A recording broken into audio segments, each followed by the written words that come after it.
I'm Stephen Stone, Chancellor of Trent University and a proud graduate of this great institution. I went to Trent back in the mid-1960s and got my degree under Trent's first Chancellor, Leslie Frost. And Trent had been founded only a year before under the guiding principles set by its first president, Tom Simons. Tom's vision was that to change and challenge the world requires education, but not just any education, rather an education which trains us to think in new and innovative ways. And the foundation of that unique education is a multidisciplinary approach to formal classes, combined with a college system of interaction and social learning. That, in very short form, is the secret sauce of Trent University. That's the Trent system. Because the world around us is changing at such a rapidly accelerating pace, the next decades will continue to be tumultuous in one way or another. The world in the coming years is going to become almost unrecognizable. The world is going to need to be saved, and that is where you come in. The ability to respond effectively in the face of these massive changes is going to require a certain kind of person, a certain kind of graduate. You, a product of the Trent system, someone who thinks and acts in new and innovative ways. Many students will graduate this year in Canada and around the world, but you are unique because you are, have been, and will forever remain an integral part of the Trent community. You are forever imbued with the unique secret powers of the Trent system. You are our new hope.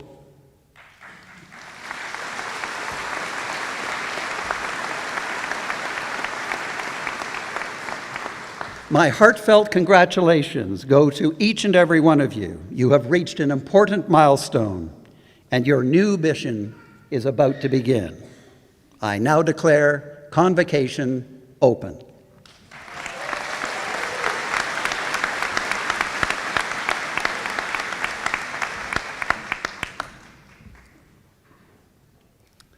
Good afternoon. Ani, Bozo, Sego, bonjour. My name is Leo Rourke. I'm the 8th President and Vice Chancellor of Trent University, and it's my great privilege to welcome you to the ceremony today. I feel like I should apologize a little bit for the weather outside, especially as we have such a beautiful campus and we like to celebrate that. On the positive side of the ledger, I'm very pleased to share with you that this week, for the first time in 2.5 years, we are having in-person convocations at Trent University.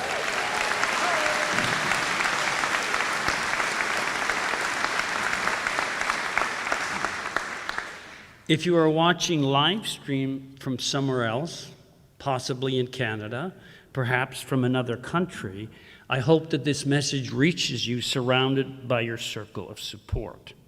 Whether you are joining us in person or virtually, you are officially a part of the Trent family. I would like to recognize and extend an especially warm welcome to some special guests. City of Peterborough Councillor and Trent alumnus, Dean Pappas.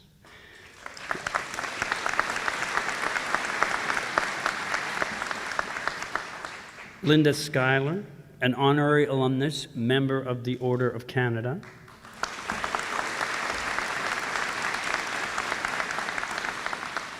Deborah Cooper Berger, the chair of the Trent University Board of Governors. And last but certainly not least, Don Tapscott, a Trent alumnus, and our Chancellor Emeritus, who has been through this ceremony many times himself.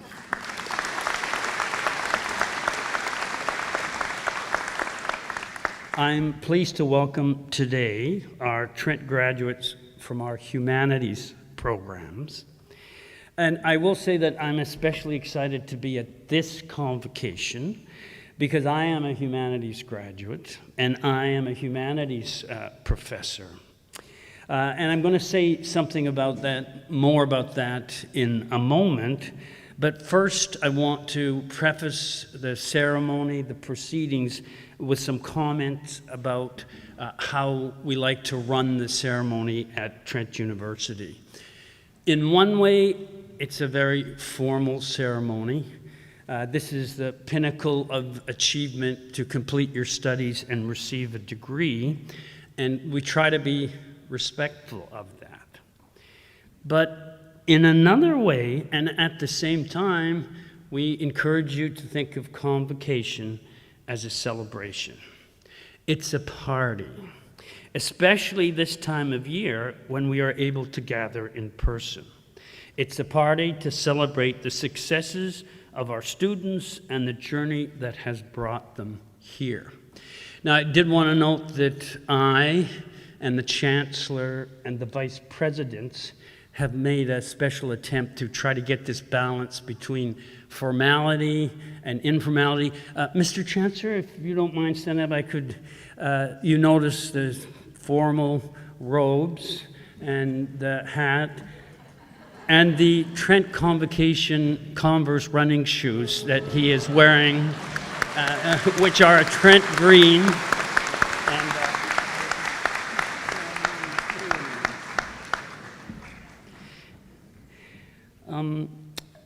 In view of that's how we achieve the balance.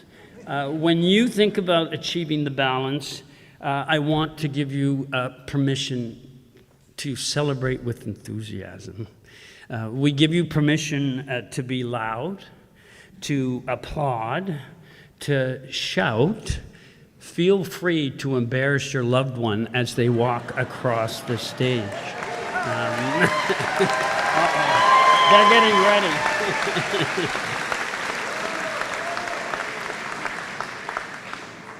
Now, I would like to finish my own remarks with a few comments about humanities education. And I did want to say something to our graduates because I will say, without going into great detail, that I think humanities is greatly undervalued these days. The standard complaint I hear about humanities gets posed as the question, what job are you prepared for as a humanities graduate? My answer is that you're prepared for success in any job that you pursue. And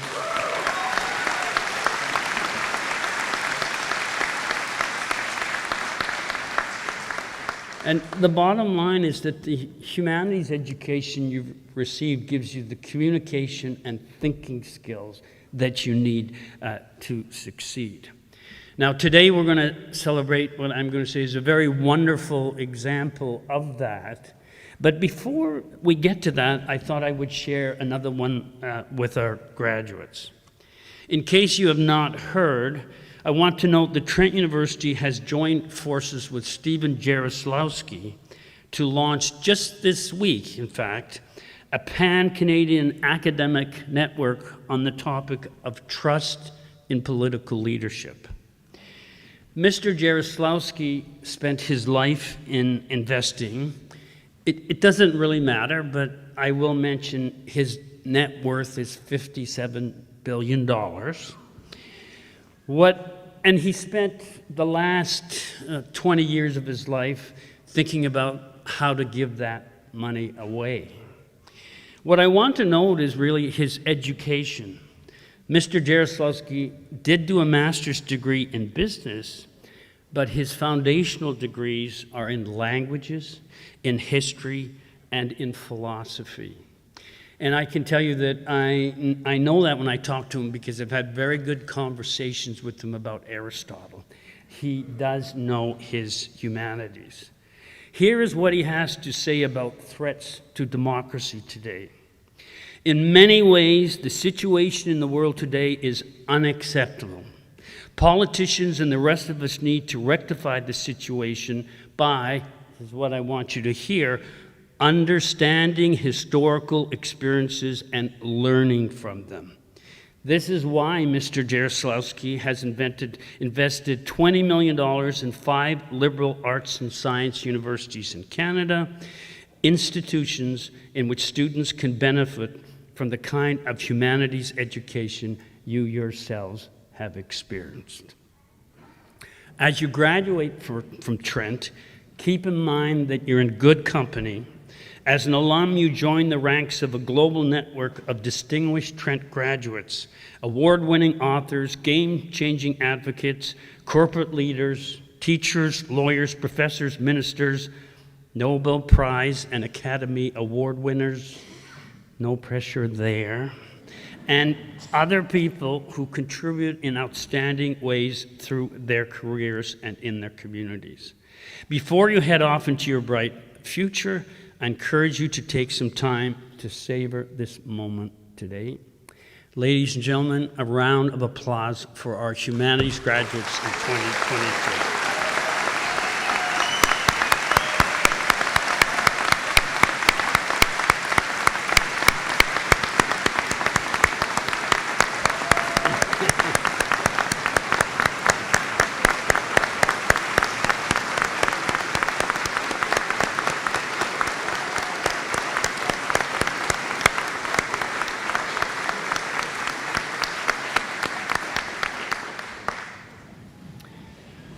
Ladies and gentlemen, it's now my great pleasure to introduce an individual whose remarkable contributions will be recognized with an Honorary Doctor of Laws degree. Mr. Chancellor, future Dr. Lopes, Board of the Chair Deborah Cooper-Berger. As an innovator, entrepreneur, change maker, and philanthropist, Ana Lopes has led the transformational change of numerous not-for-profit industries and businesses. Ms. Lopes is a former chair of the Center for Addiction and Mental Health Foundation and the Toronto Symphony Orchestra's Board of Directors. She has served on the boards of the Writers' Trust of Canada, the World Wide Web Foundation, Sunnybrook Health Services Centre Foundation, Women's College Foundation, Business of the Arts, and very special to us, on the Board of Governors of Trent University, where she served on the executive of the Capital Campaign Cabinet that helped establish Peterborough College. Currently, she serves as a director of the Tapscott Group Incorporated, a privately held think tank focusing on the digital revolution in business and society. Ms. Lopes has been raising awareness, particularly in the field of mental health, for almost 30 years. Declared as one of the 100 most powerful women in Canada in 2013, Ms. Lopes is also the recipient of the Queen Elizabeth II Diamond Jubilee Medal, a member of the Order of Canada, and a recipient of an Order of Merit from the President of Portugal. Mr. Chancellor, I have the honor of presenting to you, for the degree of Doctor of Laws, honoris causa, Ana Lopes.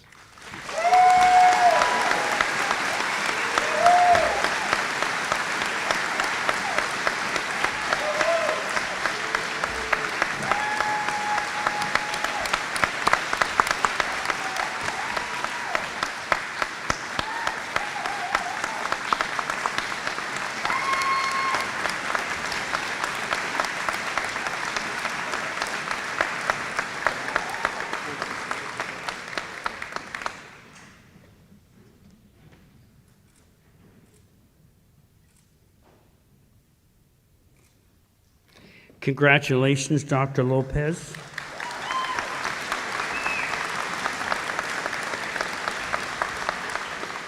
It is now my great pleasure to invite you to address Convocation.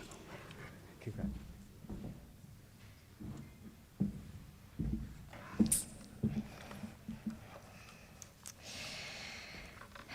Mr. Chancellor, Mr. President, members of the graduating class, faculty, family, and friends, good afternoon. I am truly humbled to be recognized by Trent University, and I'm honored to be addressing this Trent University graduating class. As I prepared for today, I could not help to ask myself, how did I get here? How and why did a young girl of 11, having arrived in 1971 from Portugal to a very cold Toronto, end up as your commencement speaker? And as I reflect on the intervening years, I want to share some thoughts on my journey and offer some advice as you begin your postgraduate lives. So I was once one of you, a humanities graduate sitting in a bit of a bewildered state, trying to think about what I was going to do next. Unlike with the so-called professional degree, it wasn't self-evident then, and it's not evident now. But I don't have to tell you that. What I can share with you is some of my experiences and examine some of the principles that guided me through where I'm standing today. So I want to talk to you about education, the professional life, your community life, and really your family and friendships part of life. These have been my 4 pillars since graduating. Of course, they intertwine, they're not isolated, and they happen to you simultaneously. Striving to balance all these aspects of life really, and sometimes successfully and sometimes not so successfully, so don't beat yourself up, has been my challenge and really my joy since graduating.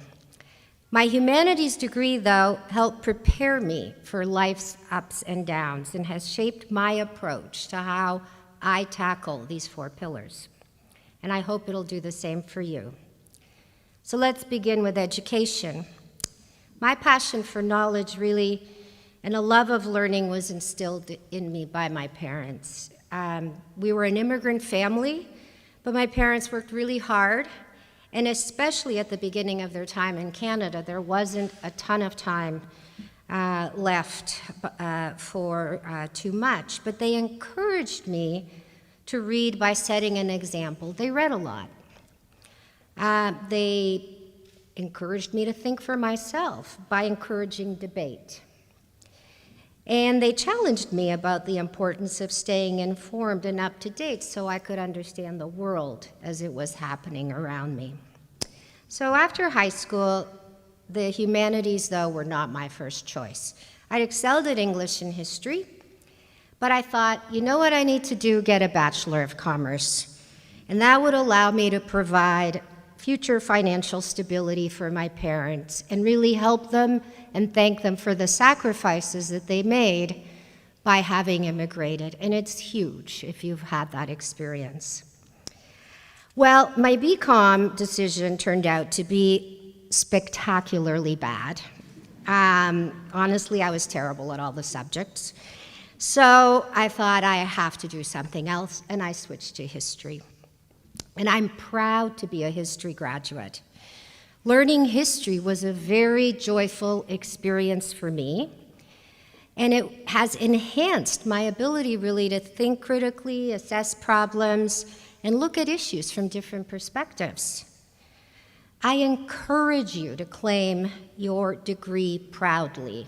In fact, I asked President Leo if I could have the privilege of addressing the humanities graduation, because I believe so strongly that you understand the power of persuasion in language. You appreciate the complexity of thought over the ages, and you can apply critical thinking skills to understand crisis and become an effective communicator. But really quite important these days, you can cut through the fuzzy, misleading, and superficial analysis, which is essential, The amount of bogus and dishonest material that is being beamed at us relentlessly is growing, and it's only going to grow more. And your humanities degree will be your shield and your weapon against it. Education is a lifelong journey, and it's not just about what you learn in books. You will learn along your career, of course. You will learn what interests you in your community. You may have to learn how to care for aging parents. You will learn from traveling. You will learn from your successes, and you'll become stronger and wiser from your failures. And if you end up nurturing a future generation, all of that will be passed on to them. You will be a lifelong learner. There's no doubt about it. And your degree will always help you to do this. Second, there's your professional life. You're going to spend so much time working, it's amazing. I've learned that planning, though, your professional life with a humanities degree is not really very straightforward and definitely not linear. What you do with your career will be often very tangential to your academic experience. And professionally, I view my life, how many of you are Lego lovers? I am, everybody loves Lego. I kind of view my professional life a bit like a Lego, very complicated Lego set. You follow the instructions and the rules, but then at the end you end up using your own creativity to sort of put the great construction together. Sometimes you even have to start again and rebuild it. That's okay. Your professional life can look a lot like that. I followed my instincts, I took chances, but I was guided by a core set of values of what I wanted to do and what I wanted to achieve. And you'll have to ask that question of yourselves. So my first job when I graduated from school, I went to the legal aid plan. I worked in downtown Toronto, super immigrant, working class, poor at the time. But it was a job that helped me acquire really an understanding of community organizing, of the experience of marginalization, financial insecurity. And the first time that people were coming through the door, I could really see that mental illness and addiction was a big factor in their lives. I used my first language to help a lot of people and became more effective. And I became sort of quite concerned about what was happening with immigrant women and how so many of the institutions that served the community really weren't equipped or didn't understand the immigrant experience. So I worked in the Ontario government with the police and the courts to help them to be better equipped to factor in other languages and marginalization into their policies.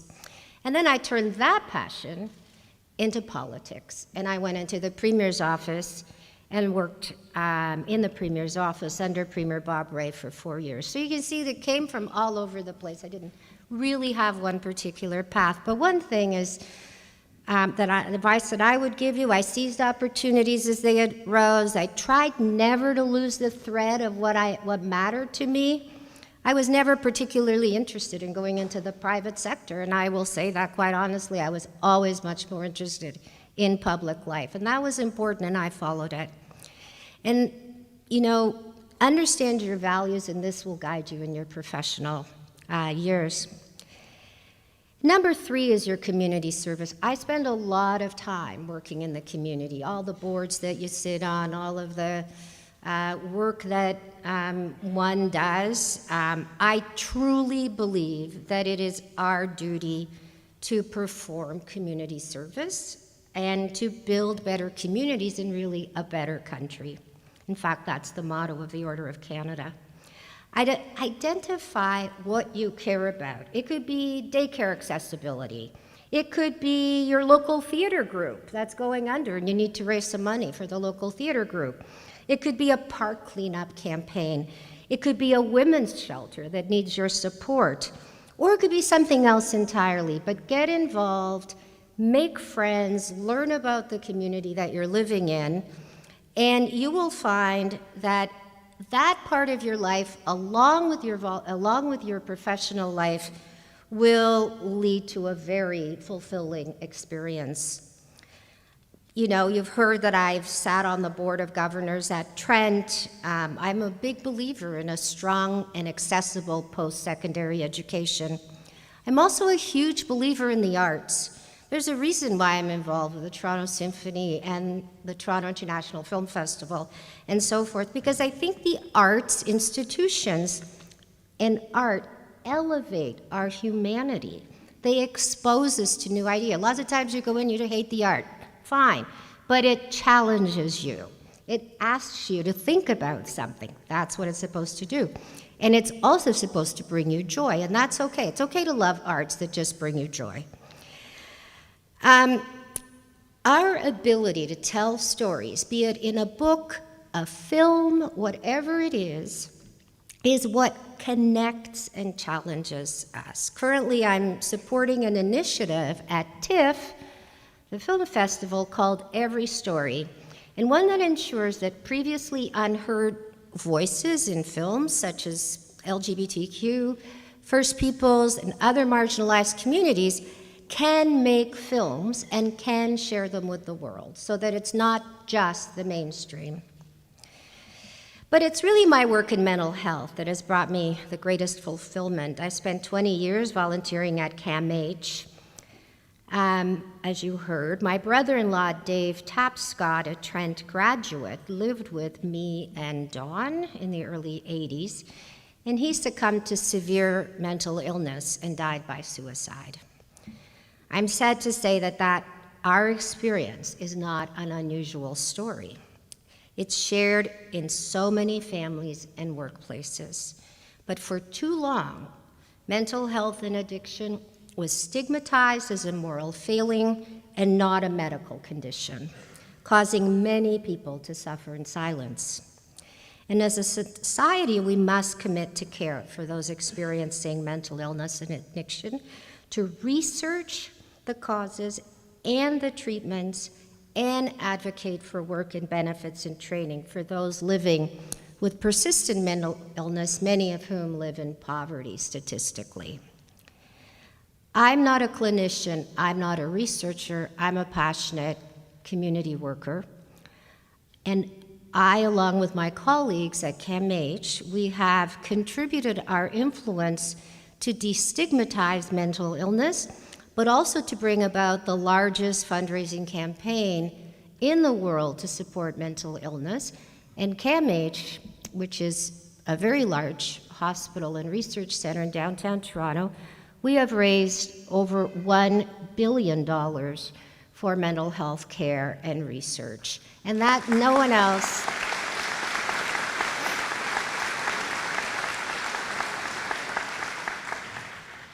Thank you. It's a sea change from 20 years ago. 20 years ago, people wouldn't take our calls and schedule meetings for donations. They just didn't want to talk about mental illness. So the fact that that sea change has happened is truly amazing. I'll tell you another thing. We know this from the research that we do at CAMH. Your generation, according to the research, is the least judgmental in history towards mental illness and addiction issues.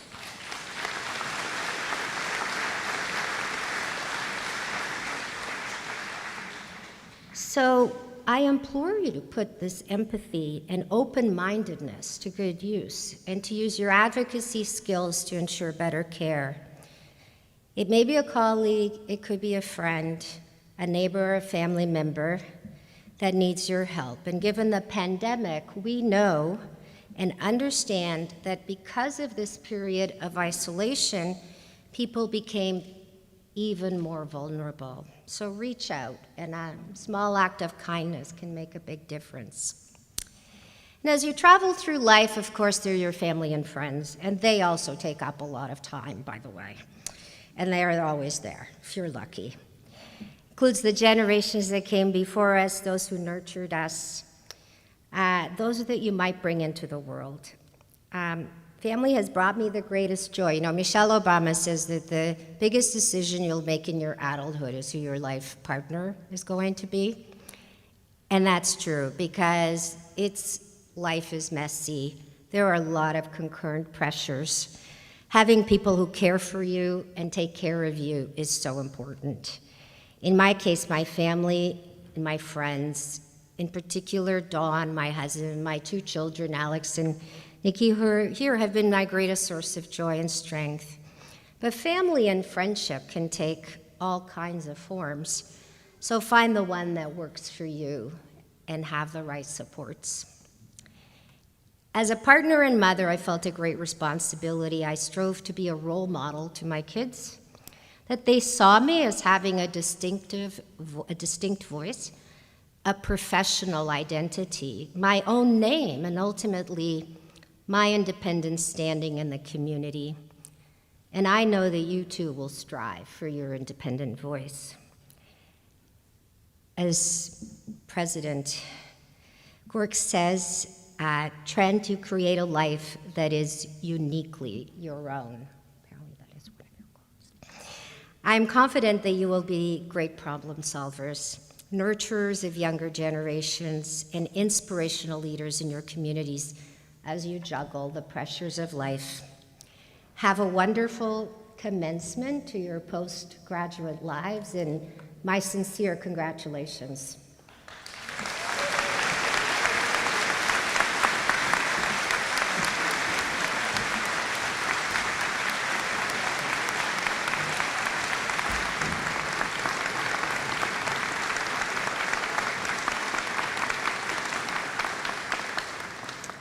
Thank you for those thoughtful remarks, Dr. Lopes, for your contributions to society and for displaying the skills of a humanities graduate. Ladies and gentlemen, get your cameras ready. We're going to proceed to the commencement.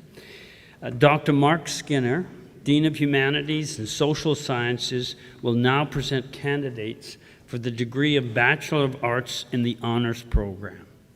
As Dean Skinner reads the names, they will cross the stage to be congratulated first by the Chancellor and then by myself, and then they will be welcomed into the Trent alumni family by Stephen Brown, President of the Trent University Alumni Association.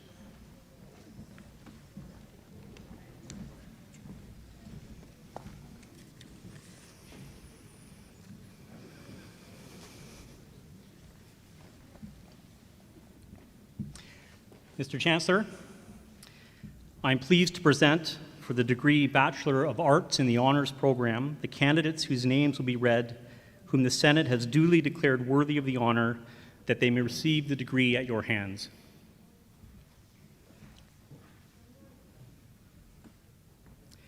Sarthik Agarwal.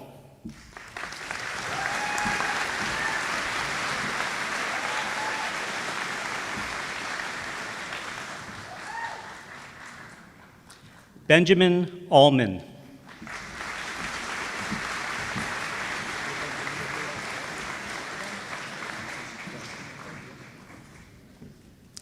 Rachel Andrich.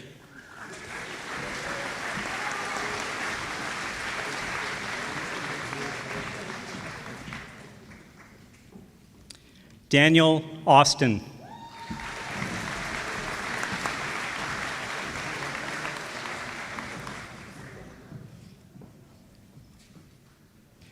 Sterling Beard.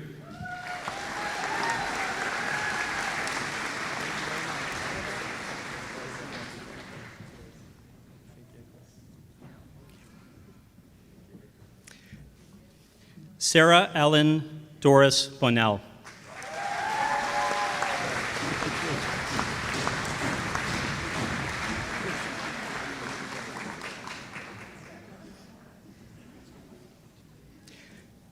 Kayla Bertrand.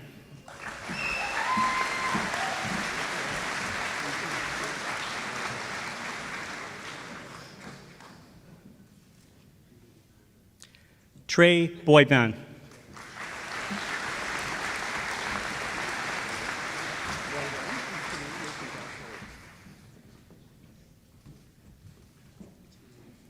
Danielle Boone.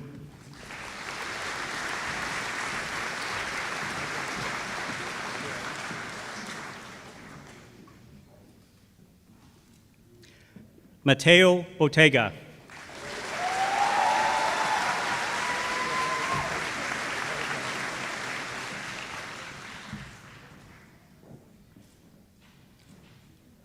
Megan Jeanette Bolter.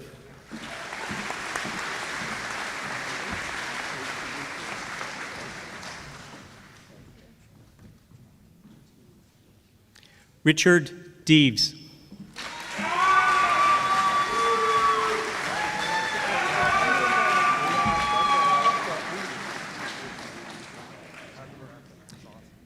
Matthew Brown.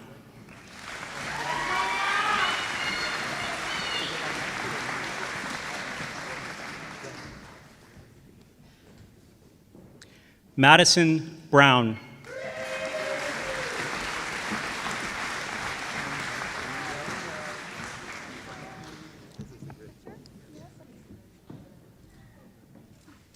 Maximilian Bruckner.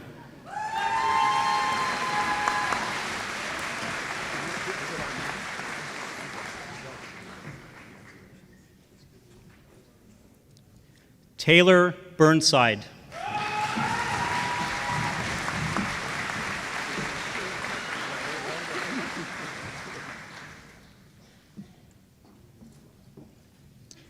Violet Cable.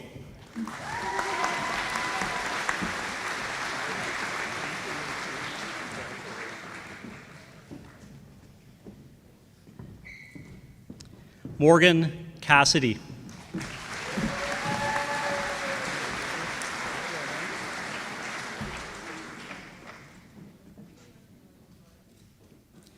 Catherine Catchpole.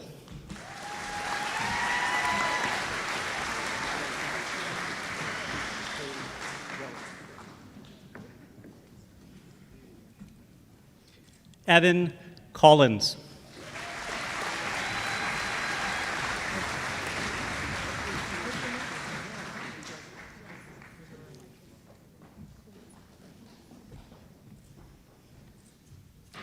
Shannon Coleman Sad.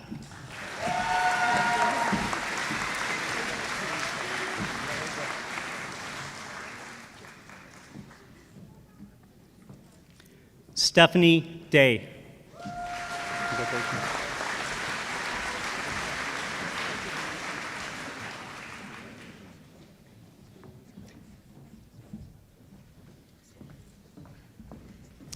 Luc De Pasquale.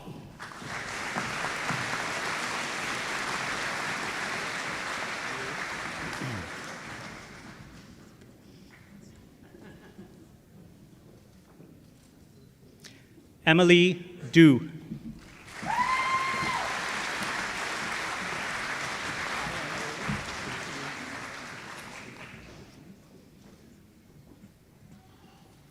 Kennedy Dinsmore.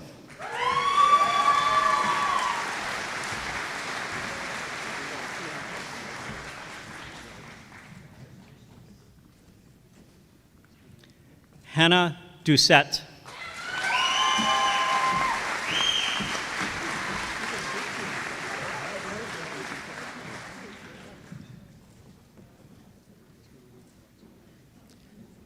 Tesla Duma.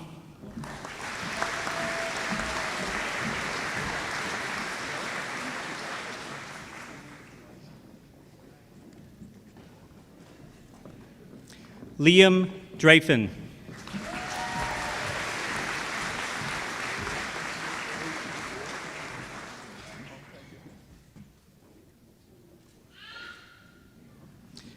Nicole Edgerton.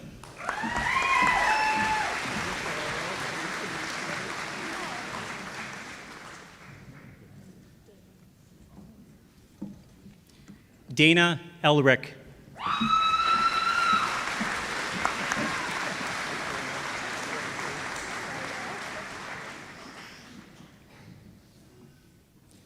Emma Fuller.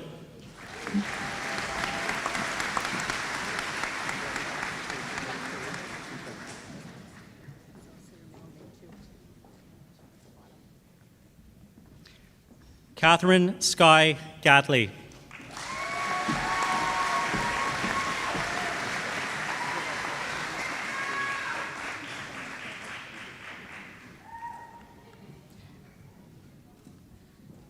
Julianne Germain.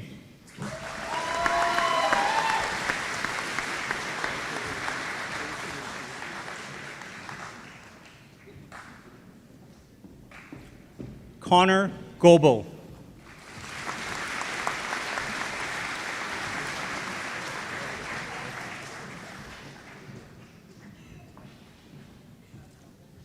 Daniel Goodive.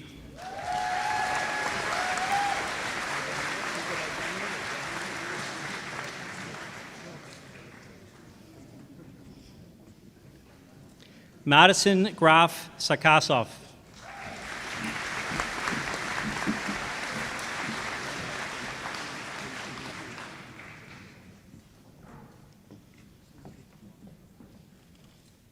Katie Grinton.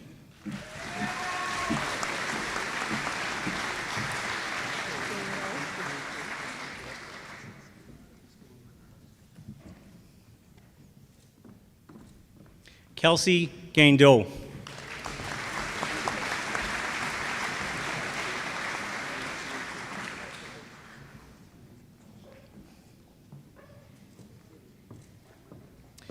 Isella Guzman.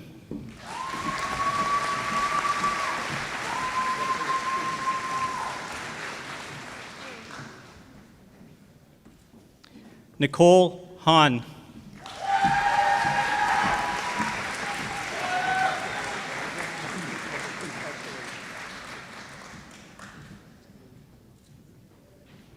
Romy Hansen.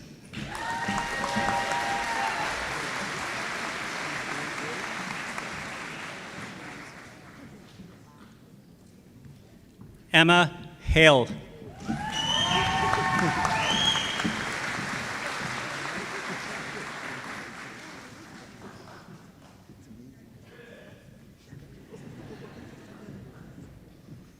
Kalisha Harris.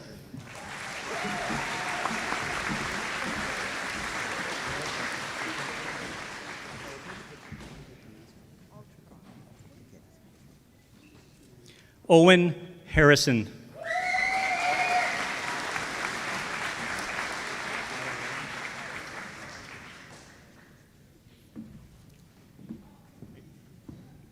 Taylor Harrison Crockford.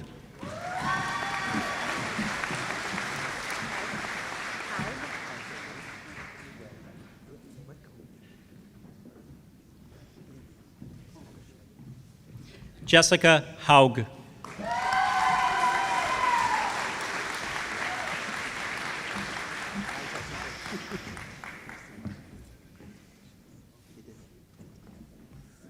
Jacob Henriksen Willis.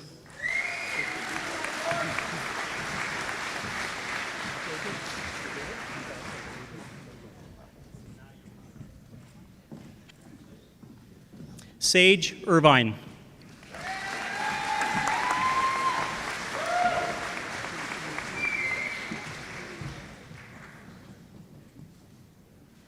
Hannah Houston.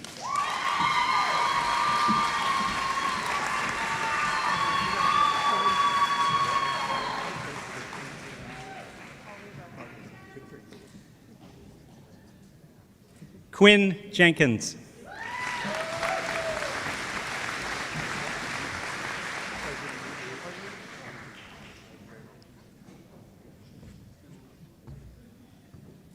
Cooper Jenks.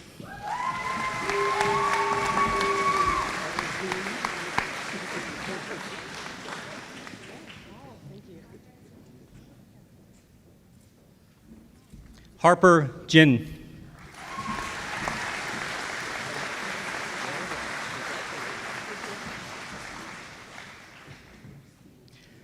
Haley Jones.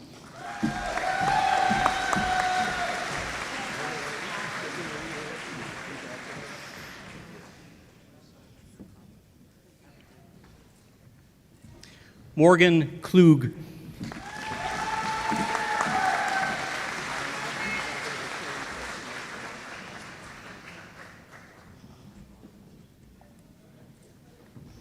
Roland Zechariah LaRush.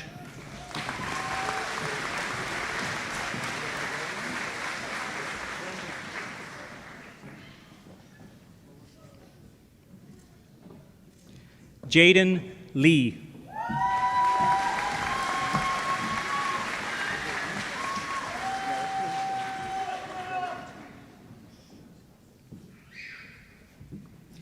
Hannah Leonard.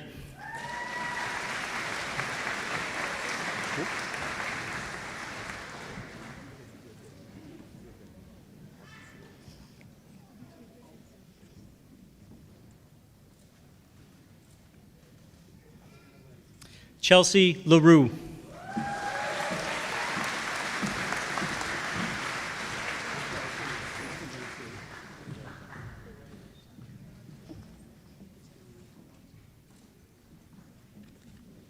Zoe Lito Day.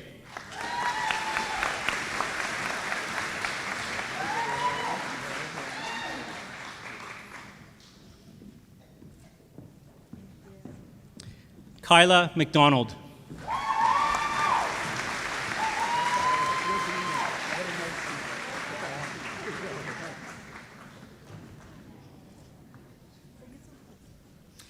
Megan McLean Bristow.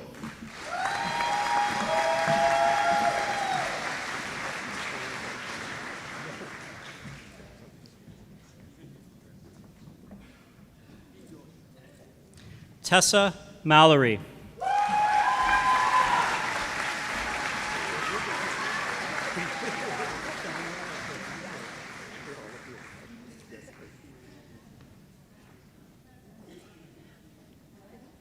Rachel Mani Mendra.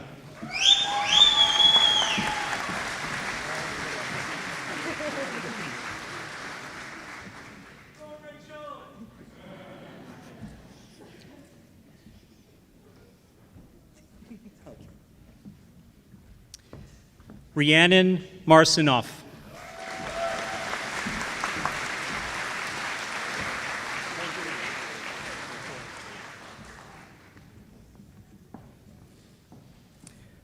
Felicia Massey.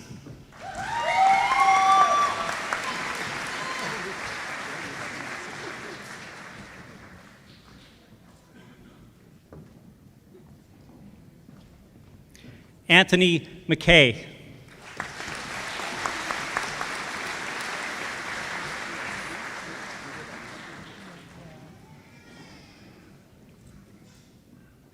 Fiona Mackay.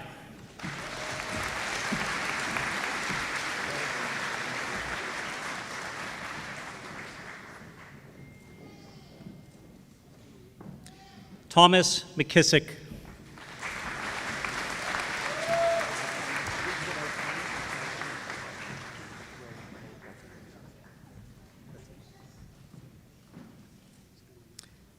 Elisa McLean.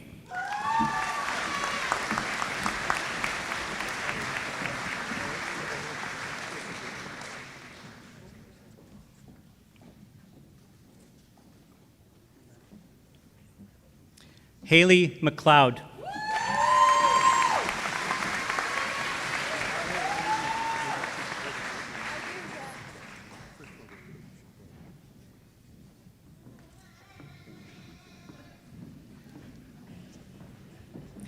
Cameron McCreevy.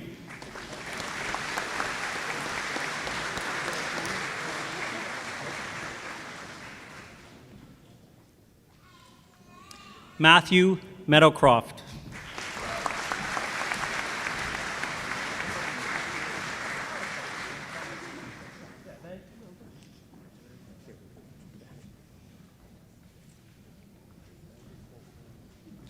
Kavika Misra.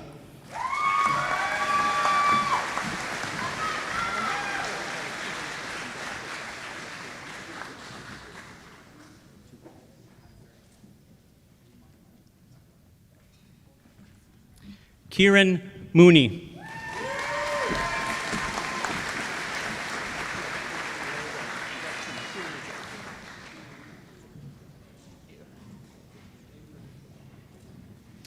Nicole Morris.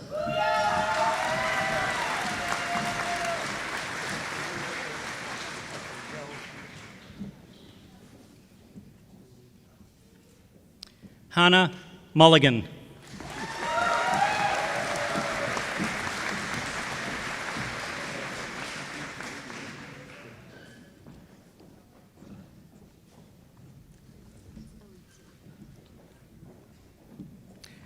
Alicia Nakret.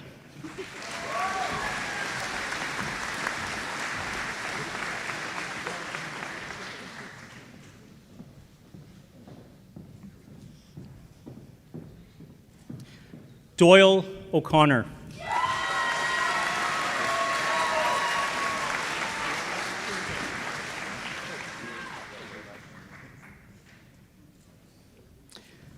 Vasily Papas.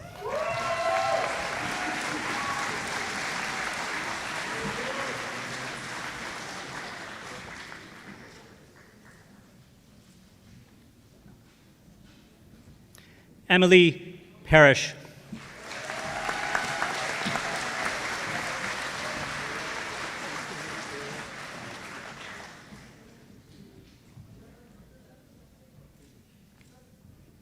Elora Pasifum.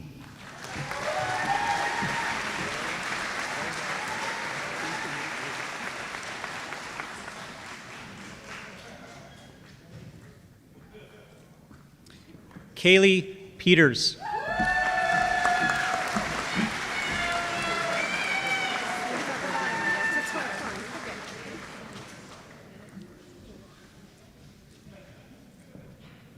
Caleb Pickett.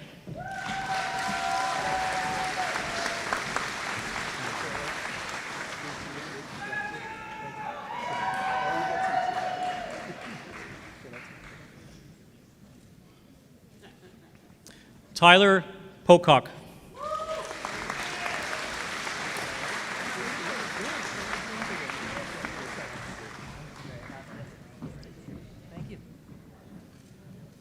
Emma Point.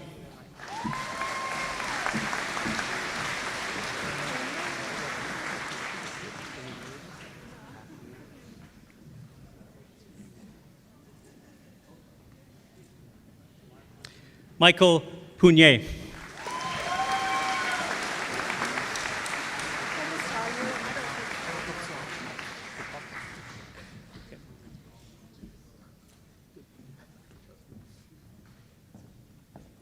Dmitry Prokopsov.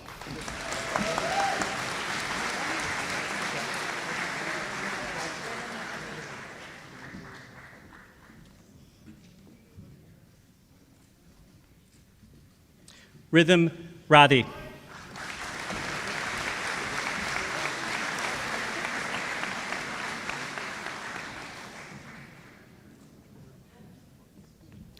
Heather Robinson.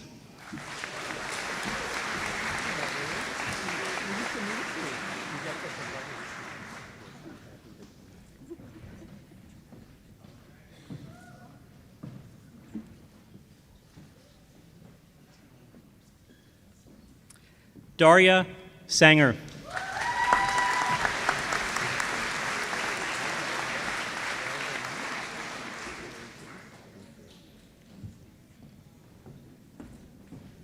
Sierra Scoville.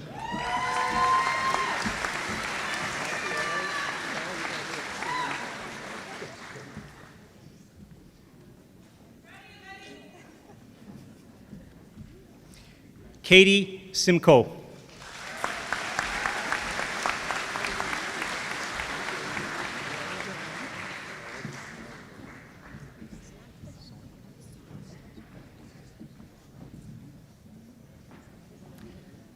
Clara Sonneman.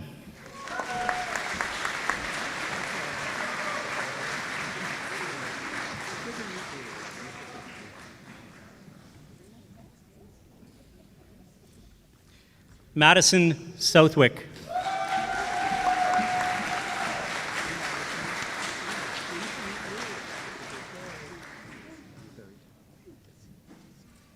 Stephanie Spencer.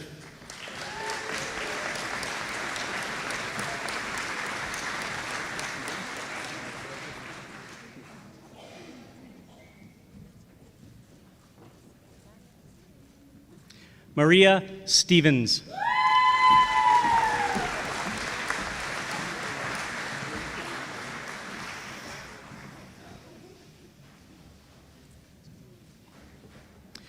Ryan Stewart Power.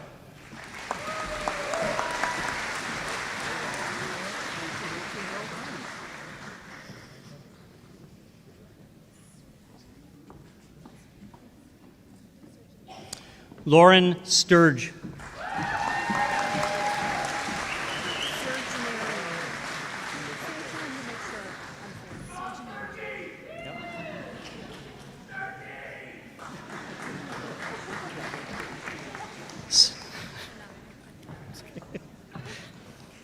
Shania Surgeonarian.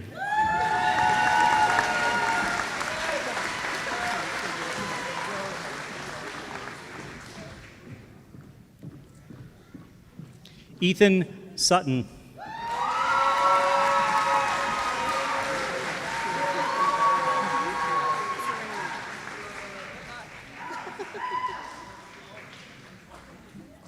Rebecca Serini.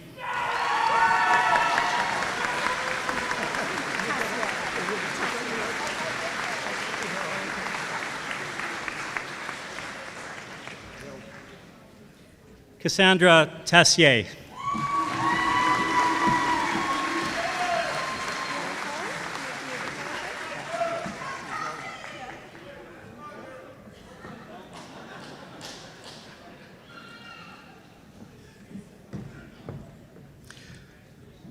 Sualamia Tielman Gore.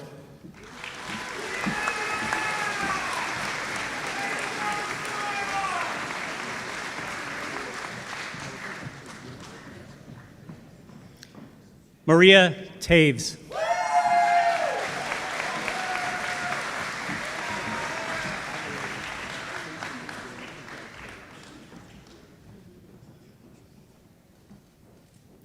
Clarity Ann Trimble Culp.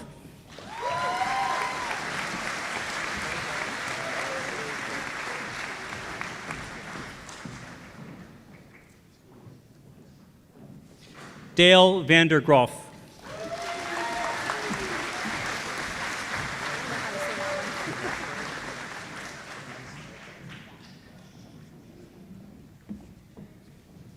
Eric Brugdenhill.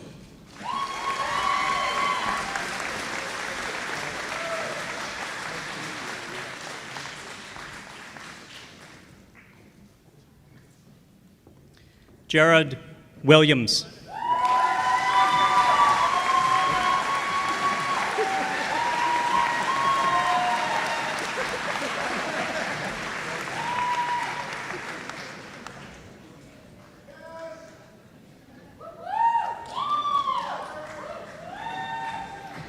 Graham Wiley.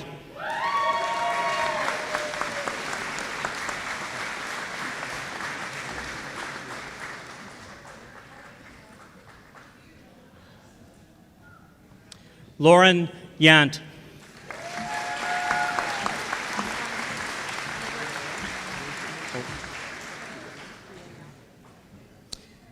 Please join me in congratulating the recipients of the degree Bachelor of Arts in the Honors Program.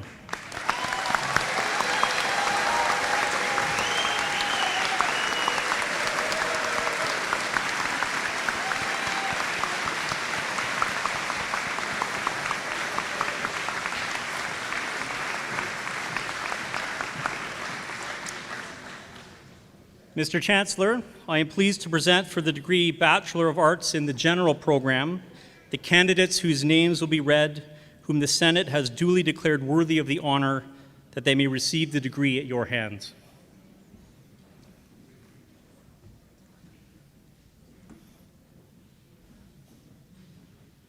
Shayla Abbott McLeod.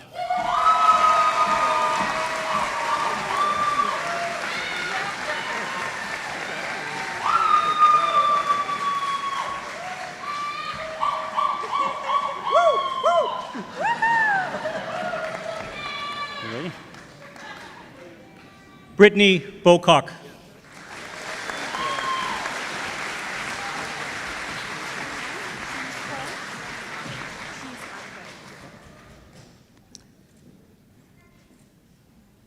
Michael Chizakwe.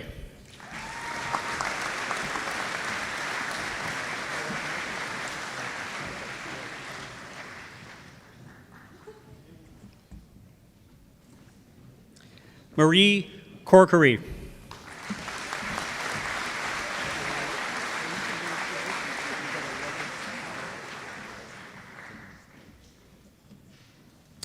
Adam Cornett.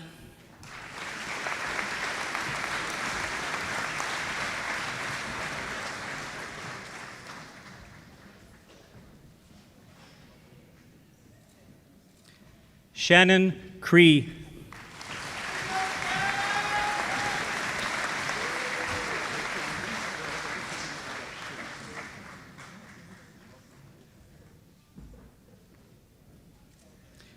Vanessa Dalton.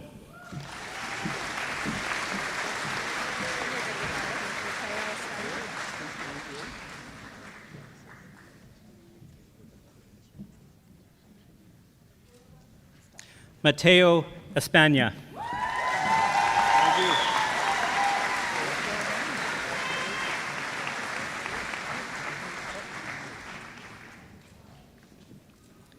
Taylor Godson.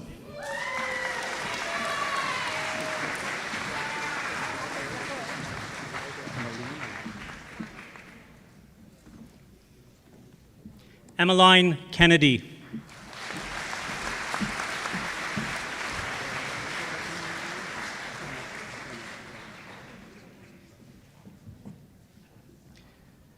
Liam Korchuk.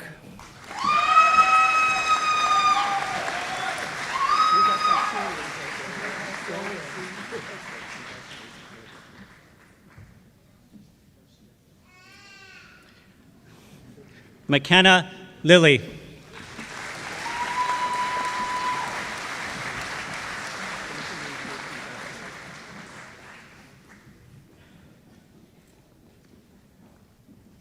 Clayton McAllister.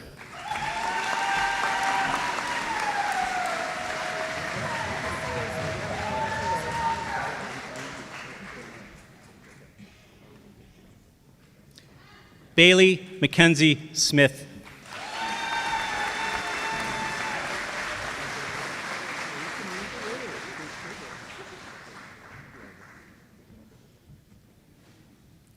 Tessa Smith.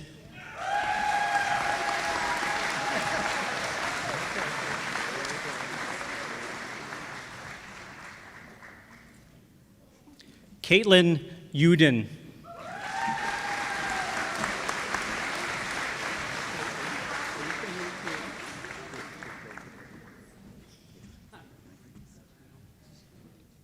Hayden Weiss.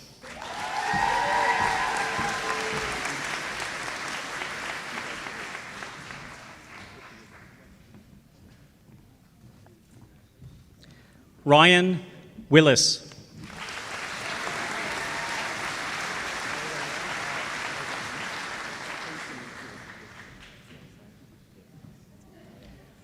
Gwyneth Wilson.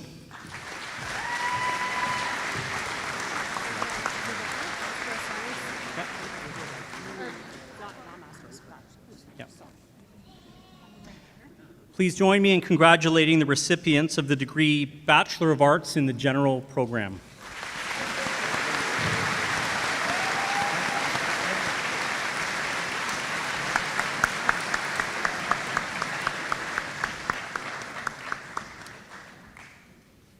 Mr. Chancellor, I am pleased to present for the degree Bachelor of Arts in the Bachelor of Science in the General Program the candidate whose name will be read, whom the Senate has duly declared worthy of the honor that they may receive the degree at your hands. Megan Jacobs.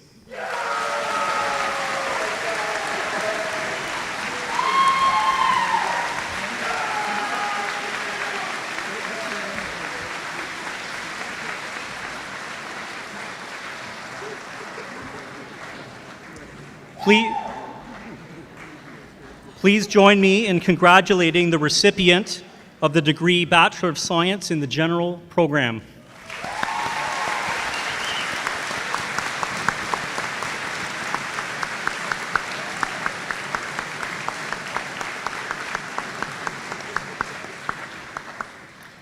Mr. Chancellor, I ask you to confer degrees and diplomas in absentia on candidates whose names are before you and who are unable to be with us today. Mr. Chancellor, Dr. Chris Fergal will now introduce the honor song.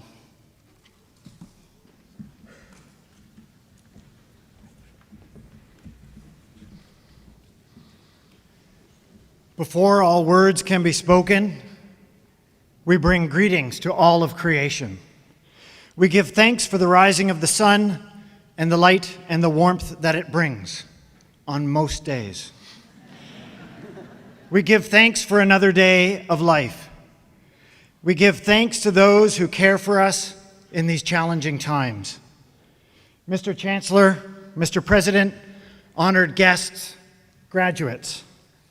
In the customs of the first peoples of this land, we offer the sound of the drum to honor our Mother, the Earth. We send our profound and deepest thanks to all of creation. We greet the world with humility and embrace the richness, diversity, and wonder that is life. In Anishinaabe teachings, the sound of the drum represents the original sound of creation. This sound reverberates still throughout the universe and infuses our being with life. We sound the drum to connect us with creation, to honor and celebrate life, and to remember to live with humility and kindness among all living beings. We offer these words of praise for those who are graduating this day. We offer these words of thanksgiving to those who have made these accomplishments possible. We offer these words of respect and honor to those who strive to bring dignity to our lives.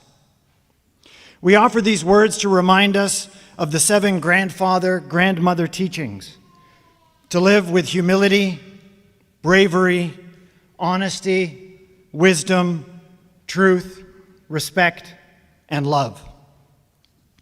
We offer this song to accompany all of you on your travels. May you travel well, and may your lives be filled with grace and dignity. May you work always for peace in our lives.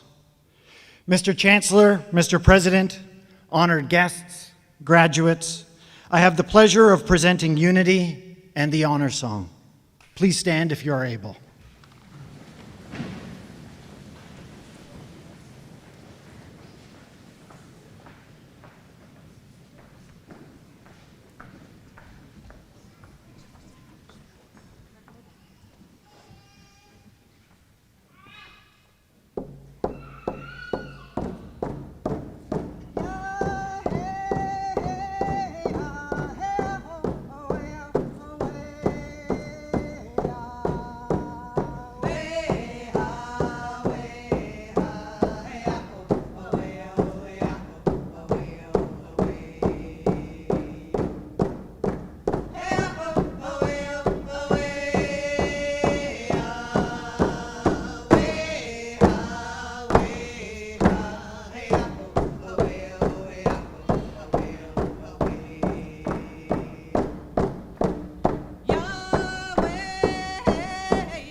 Chimigwech Unity. You may be seated.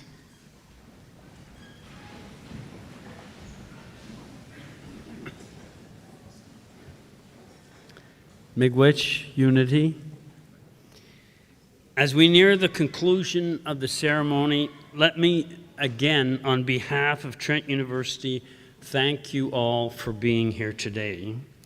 Congratulations to all our new alumni, including Dr. Lopes. And I'd like to ask our graduates to stand. And how about one more round of applause, shouting enthusiasm for our graduates?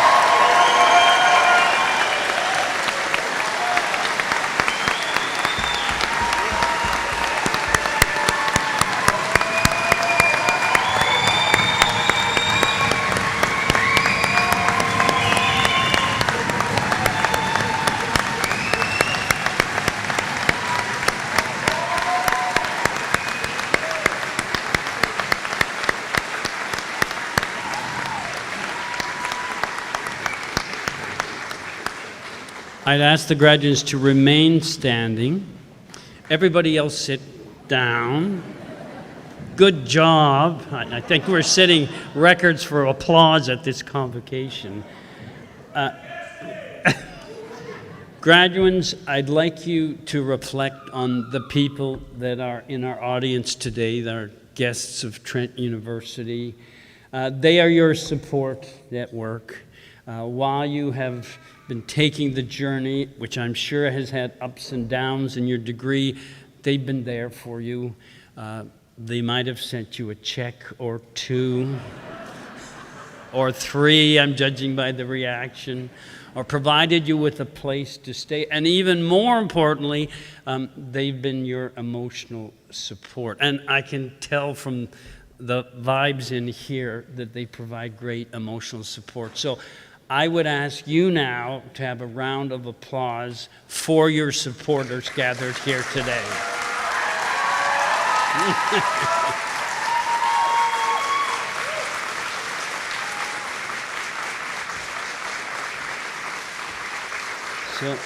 So I would say, I think their applause was a little louder and a little longer, so let's try again, okay? Okay.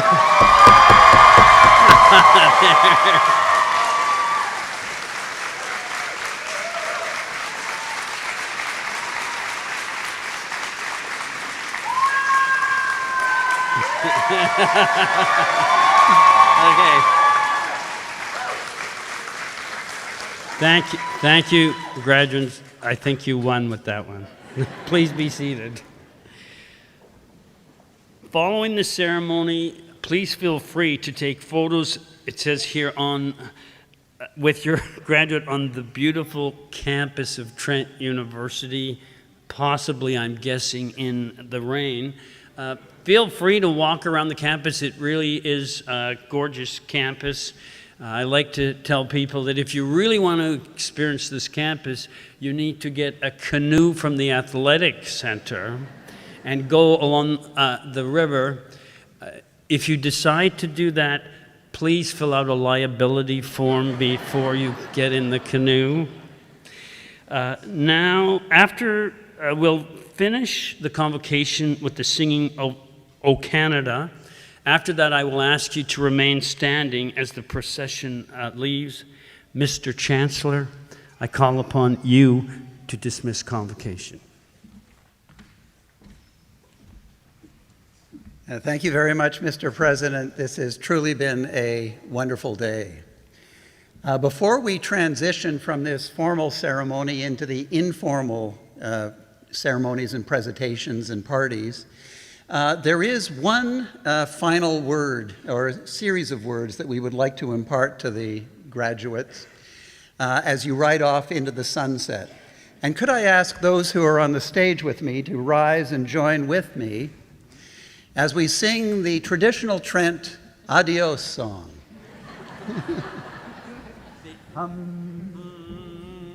Happy trails to you until we meet again. Happy trails to you. Keep smiling until then. Happy trails to you till we meet again.